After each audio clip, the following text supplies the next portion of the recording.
کنیم و حالا این ترانه رو برای شما اجرا خواهیم کرد. اسمش هم هست جوانه.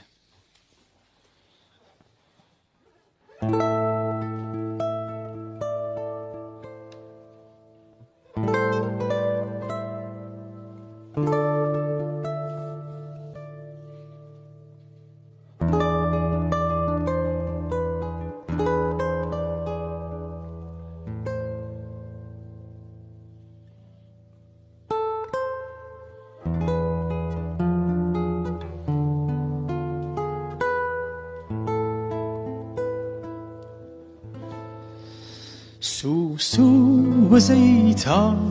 تر پروانه بستم تا گل بکدی من تر دیوانه بستم اونقدر تی وسی تنهایم ره بزم گب کی آفتاب امره پیل بیگانه بستم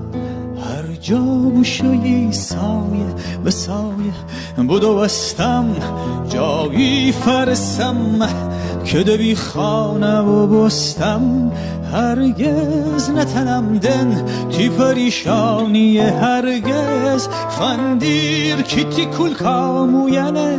شانه و بستم فندیر کیتی کل کاموینه شانه و بستم اوی دیل اوی دیل اوی دیل اوی دیل اوی دیل اوی دیل اوی دیل اوی دیل اوی دیل اوی دیل اوی دیل اوی دیل اوی دیل اوی دیل اوی دیل اوی دیل دیل اوی دیل تا رخ بکوده می دیل سر تازه جوانه تی خاطر وسی حس گل خانه و بستم تا غمزه تیشین می دیل و جانه فکلشته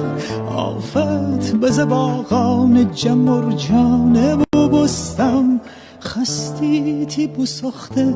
دیل سبزه کنه وارش همه تا غروب دم پیل گل خانه و بستم خستی تی بسخته دیل سبزه کنه وارش همه تا غروب دم